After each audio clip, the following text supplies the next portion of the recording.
विकास खंड परिसर में हुआ किसान गोष्ठी का आयोजन। अलीगढ़ विकास खंड लोधा परिसर में सबमिशन ऑन एग्रीकल्चर एक्सटेंशन आत्मा योजना अंतर्गत एक किसान गोष्ठी का आयोजन किया गया, जिसकी अध्यक्षता ग्राम एलमपुर के प्रगतिशील किसान श्री भूदेव प्रसाद ने की। संचालन श्री अमर सिंह प्रभारी राजकीय कृषि बीज भंडार लोधा ने किया। जनप्रतिनिधि के रूप में भारतीय जनता पार्टी के मंडल अध्यक्ष श्री ठाकुर दिनेश सिंह ने उपस्थित किसानों का आभार प्रकट किया और किसानों को जागरूक करने के लिए आयोजित कार्यक्रमों की सराहना की।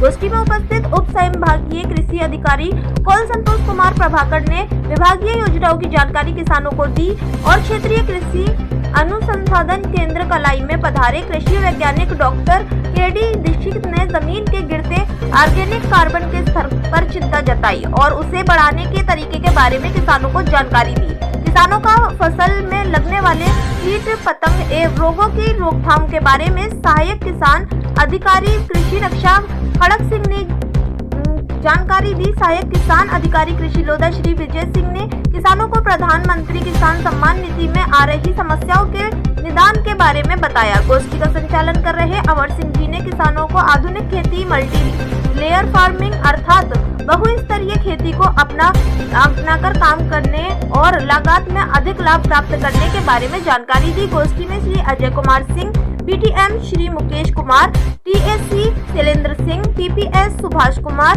TSC Dilip Kumar, TSC Niranjan Singh, ATM Virendra Singh, ATM आदि कृषि विभाग के अधिकारी उपस्थित रहे। अलीगढ़ से हमारे सहयोगी जितेंद्र कुमार की रिपोर्ट। उपज बढ़े, कीटाणुओं से कैसे बचे, कैसे रासायनिक खादों का कम प्रयोग हो, इसके लिए जानकारी के लिए हर वर्ष शिविर लगते हैं और मुझे लगता है महीने में गांव में भी लगते होंगे पंचायत स्तर पर।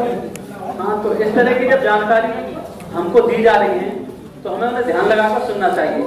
और मैं आपको बता दूं, लोधा ब्लॉक हर कार्यक्रम में कृषि से जुड़े में नंबर 1 पे चल रहा है। पिछले 3-4 साल से तो मैं ही आ रहा हूँ तो देखता हूँ कि चाहे सम्मान निधि हो चाहे कुछ भी हो, उसमें ये नंबर 1 पे चल रहा है। ऐसा नहीं है कि हम बहुत पिछड़े हों। तो आपसे भी अनुरोध है कि ये जो बात बताते हैं उनको ध्यानपूर्वक सुने। धन्यवाद। एक का स्वाद अच्छा होगा, दूसरे का स्वाद खराब होगा, तो उसमें कीट भी एक जैसा नहीं आएगा, तो कीट भी कंट्रोल हो जाता है। इसके अलावा आप जो है पूरे साल के लिए आमदनी का एक जरिया बनता है। आपने फरवरी में अदरक लगा दिया, फरवरी में अदरक लगाया, धनिया बोया, मार्च अप्रैल में धनिया निकाल लीजिए। फरवरी बोकर मार्च अप्रैल में धनिया निकाल सकते हैं।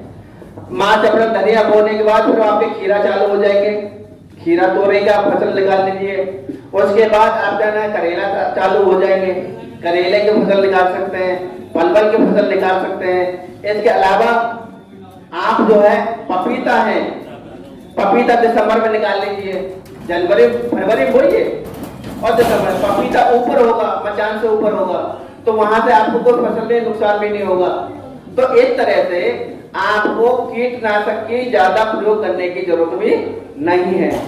कम जमीन में कम समय में अधिक लाभ उगाने की तकनीकी है ये मल्टी लेयर फार्मिंग। इसलिए हमारे किसान भाइयों के पास जोत कम है, जमीन कम है, रकबा कम है, उस रकबे में हम एक से लेकर 3-4 फसल बोएंगे तो आपके खेतों पर कीड़ा कम आएगा, रोग कम आएगा, आपके फसल में आप सिंचाई की जरूरत कम होगी। जहां हम 5 और 4 फसल बो करके 4 बार सिंचाई करते हैं, वहां आपको 4 फसलों में एक ही बार में सिंचाई से काम चल जाएगा। तो इस तरह से हम तकनीकी बदल करके, तरीका बदल करके हम अपनी तकदीर बदल सकते हैं, किस्मत बदल सकते हैं। इसलिए मल्टी लेयर फार्मिंग का कॉन्सेप्ट अब किसान भाई कर रहे हैं, बहुत अच्छी पैदावार ले रहे हैं। आप हल्दी आप देखेंगे तो दिसंबर में आपको हल्दी भी कट जाती है, दिसंबर में हल्दी निकाल लीजिए, अदरक निकाल लीजिए, तो आप जो है अधिक लाभ ले सकते हैं। इस तरह से अगर आप खेती करते हैं तो अधिक लाभ कमा सकते हैं। हमारे किसान भाई ये चाहते हैं कि अगर हम लोग दलहनी फसल में हम लोग मल्टी लेयर फार्मिंग। ब्लॉक पर आज क्या आयोजन हुआ है यहाँ पर? ये आत्मा योजना अंतर्गत विकास खंडी किसान गोष्ठी का आयोजन किया गया था। तो किसानों को किस प्रकार की यहाँ पर जो समस्या थी वो उसका समाधान क्या क्या हुआ यहाँ पर? किसानों की किसान सम्मान निधि के भी बारे में कुछ योजना थी, जैसे कुछ समस्या थी जिसमें ना भौतिक सत्यापन था, KYC थी, वो भी कुछ किसान आए थे। और कुछ किसान जो खेती करते हैं और उन्हें अभी धान की फसल चल रही है तो कीटों के और रोगों की समस्या आ रही है, तो वो समस्या भी लेके आए थे, जहाँ पर हमारे किसान विशेषज्ञों ने और वैज्ञानिकों ने उन्हें जानकारी दी। तो ये आयोजन हर वो प्रोग्राम हर महीने होता है? समय समय पर लगे रहते हैं यहाँ पर। कभी आत्मा योजना के तंत्र, कभी है ना सूचना तंत्र के तहत, पिछली बार सूचना तंत्र के तहत एक गोष्ठी हुई थी, इस समय आत्मा योजना के तहत की गोष्ठी हो रही है। इसी तरह और भी योजना के तहत समय समय पर गोष्ठी चलती रहती है। तो लगभग कितने किसान आए होंगे यहाँ पर? लगभग यहाँ पर 100 किसान से ऊपर था, 100 किसान थे। और इसमें ना हमारे किसान भाई की जो समस्या थी उनका निदान किया गया। और कुछ किसान भाई जो नई टेक्निक है उसके बारे में जानने के लिए आते हैं, समझने के बारे में आते हैं, बहुत अच्छे से समझ करके खेती करते हैं। क्या नाम है आपका? मेरा नाम अमर सिंह है। क्या पोस्ट है आपकी? मैं बीज गोदाम प्रभारी हूँ, लोधर।